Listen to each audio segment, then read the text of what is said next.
आज अपने इस वीडियो में बात करने वाले हैं ममेलिया वर्ग के कुछ जंतुओं के बारे में जो स्तनधारी है। स्तनधारियों में पीरियड्स का आना कितने दिनों पर होता है और कैसे होता है, इनके बारे में इस वीडियो में हम जानकारी प्राप्त करेंगे। ठीक है, चलता ही देखते हैं। सबसे पहले बात करते हैं स्तनधारी कितने प्रकार के। स्तनधारी दो प्रकार के होते हैं, एक नॉन प्राइमेट्स होते हैं और एक प्राइमेट्स होते हैं। ठीक है, प्राइमेट्स उन्हें कहते हैं जिनमें ऋतुस्राव चक्र होता है और नॉन प्राइमेट्स उन्हें कहते हैं जिनमें मध्य चक्र होता है। अब बात आती है दोनों में पहचान। जैसे देख लीजिए कि बकरी, गाय, भेड़, कुत्ता, जितना भी जानवर है इटीसी, ये सब में मध्य चक्र पाया जाता है। अच्छा, औरत, गोरिल्ला, चिंपांजी, बंदर, इस सब में ऋतुस्राव चक्र पाया जाता है। ठीक है, तो इसमें हम बात करने वाले। अब सबसे पहले देखते हैं कि इनमें पहचान, दोनों में डिफरेंस क्या है। ठीक है, दोनों वीडियो में डिफरेंस क्या है, मतलब इनमें और इनमें क्या डिफरेंस है। सबसे पहले बात करते हैं इनके पीरियड्स को लेकर के। तो इसमें ऋतुस्राव चक्र होता है, उसमें हो गया औरत हो गई, गोरिल्ला हो गया, चिंपांजी हो गया, बंदर हो गया, इनमें पीरियड्स आता है। ठीक है, और इनमें जो है बकरी हो गई, गाय हो गई, लोमड़ी हो गई, कुत्ता हो गया और इटी से और भी जानवर जो हो गए उनमें भी ओवुलेशन होता है, पीरियड्स की प्रक्रिया होती है। इनमें निश्चित होता है और इनमें निश्चित नहीं होता है। जैसे मान लीजिए औरत में है तो प्रत्येक माह में ओवुलेशन के हिसाब से हर 28 या 29 दिन पर औरत में पीरियड्स आता है, एमसी का आना हर 28 से 29 दिन पर होता है। जबकि बंदर में 24 से 25 दिन पर एमसी आता है। बंदरिया जो भी होती है या गोरिल्ला, उसमें मादा प्रजाति हो गई, उन सब में 24 से 25 दिन पर एमसी का आना होता है। इसमें हो गया 24 से 25 दिनों पर एमसी का आना होता है, यानी पीरियड्स आता है। ठीक है, और इनमें क्या होता है, इनमें भी दो प्रकार के होते हैं, नॉन प्राइमेट्स भी दो प्रकार के होते हैं। सब हो गया कुत्ता और लोमड़ी।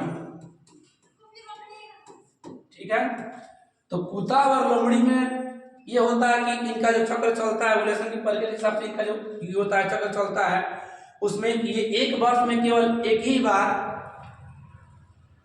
पीरियड्स का आना होता है। इन औरत में, गोरिल्ला में, चिंपांजी में, बंदर में ब्लीडिंग होता नहीं, एमसी आता है तो रक्तस्राव होता है, जबकि इन लोगों में रक्तस्राव नहीं पाया जाता है। ठीक है, अब देखते हैं कि कुत्ता और लोमड़ी में एक साल में कितने बार होते हैं और आम जानवर में देखिए गाय, भैंस, बकरी,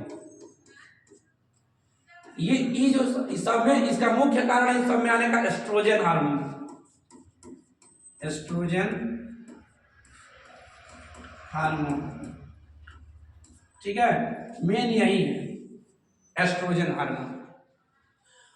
ये एस्ट्रोजन हार्मोन कुत्ता और लोमड़ी में एक बार बनता है। ठीक है, एक बार बनता है तो एक साल में एक बार संबंध बनाते हैं। 2-3 माह का इनों का सीजन आता है, उस सीजन में 2-3 दिन लगता है या 4-5 दिन तक संबंध बना सकते हैं, लेकिन यह एक ही बार, इनमें एक ही बार प्रक्रिया होती है संबंध बनाने की। जबकि गाय, भैंस, बकरी में अगर वो प्रेग्नेंट नहीं हो पाते एक साल के अंदर तो 2 दिन बाद, 4 बार, 5 बार, जब तक ये प्रेग्नेंट नहीं होंगे तब तक इनका जन्म के दौरान चलते रहता है संबंध बनाने की प्रक्रिया। अब बात आती है कि जब कुत्ता और लोमड़ी हॉट होते हैं तो वे, कुत्ता और लोमड़ी जब हॉट होते हैं तो वे चिल्लाते नहीं, यानी बोलते नहीं हैं, और गाय, भैंस, बकरी अगर हॉट होते हैं, गर्म होते हैं तो बोलने लगते हैं। इस वीडियो में जानेंगे क्यों। तो सबसे पहले देखिए, एस्ट्रोजन हार्मोन का जो लेवल होता है ना, इन लोगों में उतना ज्यादा नहीं बनता है, लेकिन मैक्सिमम सहन शक्ति के हिसाब से बनता है, और इसमें ये लोग चिल्लाते नहीं है। जबकि अब देखिए, एस्ट्रोजन हार्मोन जो है वह जब गाय, भैंस, बकरी में बनता है तो उनके अंदर हॉट उत्पन्न करता है, यानी उनके अंदर गर्मी उत्पन्न करता है। जिस गर्मी को वे सहन नहीं कर पाते मैंने, और चिल्लाना प्रारंभ, जैसे बोलना प्रारंभ कर देते हैं। ठीक है, आम भाषा में उसे कहा जाता है गर्म होना। ये इसी एस्ट्रोजन हार्मोन चलता गाय और भैंस गर्म होते हैं, और ये अगर इनमें अगर सीम पड़ जाए, गाय भैंस में सीम पड़ जाए, वे उस सीम से अगर प्रेग्नेंट नहीं होते हैं तो फिर कुछ दिन के बाद 20-21 दिन के बाद उसमें गाय भैंस बकरी में एस्ट्रोजन का लेवल गाय में बढ़ जाएगा, बढ़ेगा तो फिर 21-22 दिन के बाद चिल्लाना प्रारंभ कर देगी।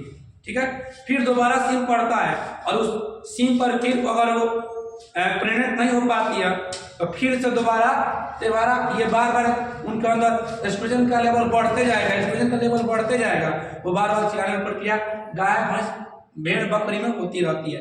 जबकि कुत्ता और लोमड़ी में ऐसा नहीं पाया जाता है। ये अपने मतलब उनका जो चक्र चलता है सावन भादो के महीने में, उस समय अगर ये प्रेग्नेंट होते हैं तो होते हैं और नहीं भी होते हैं दोबारा इनमें ऐसा नहीं होता है। फिर अगला सीजन में देखा जाएगा इसको। ठीक है, अगला सीजन का इंतजार करते हैं।